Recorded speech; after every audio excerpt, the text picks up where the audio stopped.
Well. Welcome back. I'm glad you're joining me again. Thank you for returning.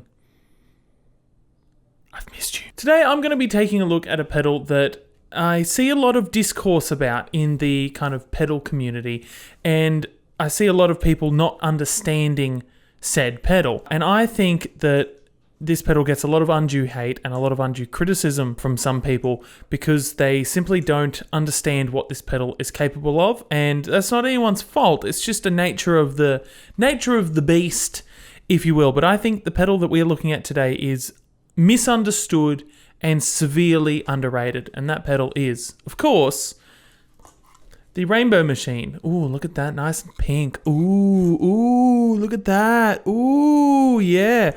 Now, this pedal is one of my favorite pedals of all time. I know it seems like I say that a lot, but I just like making videos about pedals that I like. So pretty much every video I make is going to be about one of my favorite pedals. There's so much hair stuck in this Velcro. Good Lord. Now, this is a pedal I got years and years ago, and if you've been around the channel recently, you'll know that I have a bit of an affinity for kind of weird modulated slapback pedals. I don't have it to hand, but the most recent favorite of mine is the Slow Loris from Non-Human Audio, and a kind of really fucked up version of this sound would be the Dirge Slowly Melting. Two pedals that I've gotten kind of within the last year and a half that have been absolute favorites of mine. But it all started with this pedal. Now, I've actually made a video on this pedal years ago, more of just a straight ahead review back when I was living with my parents, and you can go watch it if you want, but it's like, it's fine. It's whatever.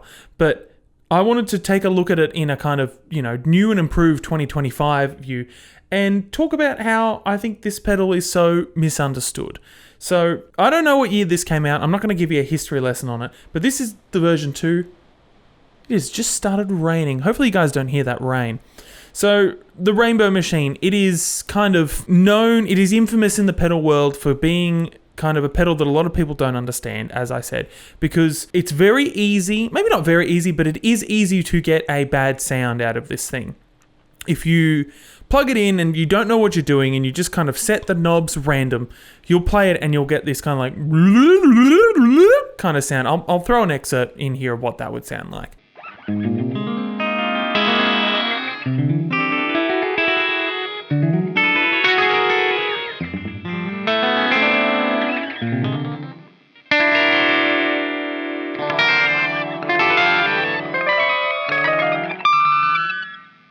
This sound has kind of been affectionately called, unicorn vomit or something. Oh, I like to call it unicorn vomit. And it's very easy to get that sound from this pedal, but that's not what makes this pedal freaking amazing. It's freaking amazing, man. It's so freaking amazing. So I want to talk about how you can use this pedal and how I've been using this pedal for the last however many years that I've had it in a way that is unique, cool, and doesn't sound like shit, quite frankly. Also, before we start, I need to give full props to the Pedal Zone over on YouTube. Go check him out if you haven't. Stefan, I got the basis of how I use this, and I pretty much just copied how he would run his Rainbow Machine, and I've kind of taken it from there. First, let's go over the controls quickly. So you have the pitch, which controls the overall pitch of the repeats. It's a modulated thing. It can either be unison when it's at 12, or if you turn it down, the pitch will kind of descend, or if you turn it up, the pitch will ascend. And then you have these two primary and secondary controls here. Primary control just controls the level of the pitch, and the secondary control kind of adds an octave either above or below your pitch, depending on where the pitch knob is set. You have tracking, which basically controls the length of the repeat, so it goes from kind of a slapback to a immediate double tracked chorus type sound. You have tone, overall brightness, and magic, which we'll get to in a moment because it's not super important for right now. If you just were to set the pitch anywhere other than noon, and no matter, and you have the primary and or secondary turned up to a certain degree, you get that kind of sound, which is nonsense. We don't want that because, I have a strict no nonsense policy here, okay? No, I swear to God, if I see any of you fucking getting up to any fucking nonsense in the comments, you're out of here. I'm going to be very disappointed. No nonsense. I should get a sign, put it up on the wall.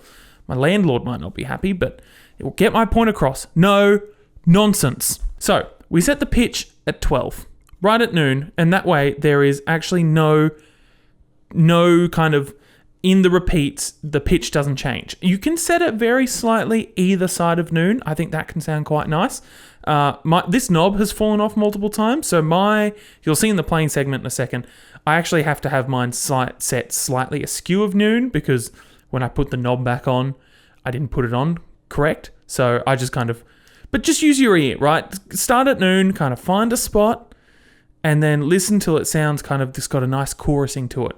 Then I like to crank both the primary and the secondary, because you get the most repeats. But if you want slightly less repeats, you want it to be less overwhelming, you can kind of turn them back down, because all it does is add more repeats, more chorusing. So if it's too intense with both of them cranked up, which is how personally I like it, you can kind of start turning down, start with the secondary and then move to the primary. You can turn it down. Tracking is, actually we'll do tone first. I kind of like it a bit brighter, so I set the tone a bit after 12. And then tracking, you kind of just set wherever. The furthest to over here, kind of the minimum amount, will be the most slapback like, which is how I tend to like using it, but the more you turn it up, the more kind of quicker it gets, blah, blah, blah, blah, blah. And you can find some really nice kind of chorusing sounds around that kind of range, a bit below 12. And then the magic, I just keep on full ball and I kick it on and I let it go crazy. Now, this is how I've used the Rainbow Machine for years, pretty much since I saw Stefan's video, and even beforehand, a friend of mine had one and I tried his and he'd kind of found some similar settings. And yeah, as you can see, this thing is chipped, it's broken, it's dirty. It's not broken, but it's chipped and it's dirty because it has been on my pedal board for so long. And every time I take it off, I end up just putting it back on because it's such a cool pedal.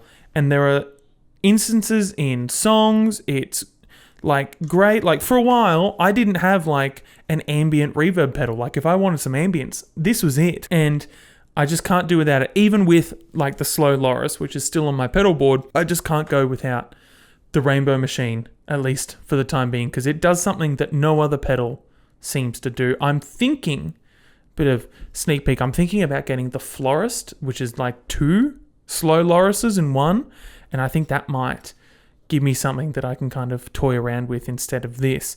But, for the time being, this thing is, it's king, it's queen, it's the fucking Duke, it's the fucking Duchess, and it's the Joker all rolled into one wacky but also not wacky and super normal guitar pedal.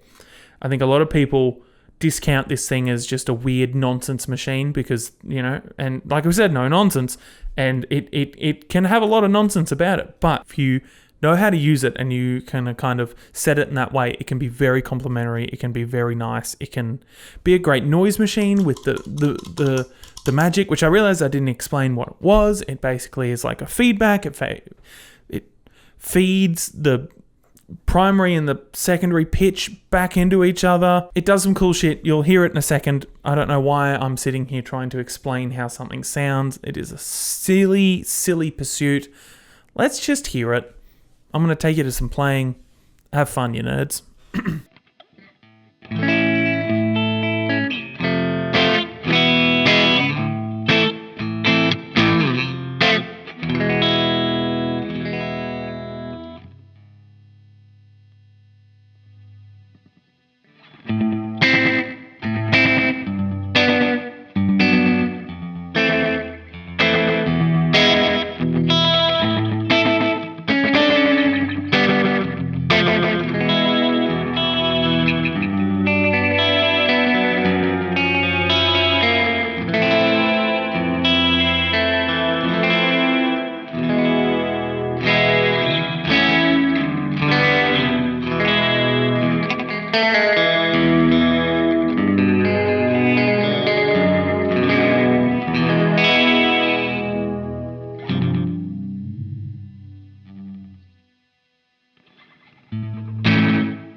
you're back.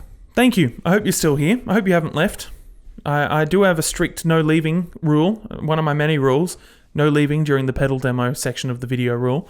So I hope you've stuck around. But yeah, I would just like to say thank you for watching the video. If you have a rainbow machine, let me know in the comments. How do you like to use it? Because I know that I've gotten a lot of use out of the rainbow machine over many years. And if you use it in a similar way or a different way, I'd love to hear it. Please let me know in the comments. And thank you to anyone who watched my most recent previous video on the J Mascis Jazzmaster. That shit is popping off. We're popping. We're going viral. Straight to the top. Straight to the top. Anyway, thank you for watching. Please like and subscribe if you enjoyed the video. I love you. Tell your mother you love her. And as always, please, fuck off. Fuck off. Fuck off, man. Fuck you, dog. Fuck you, man.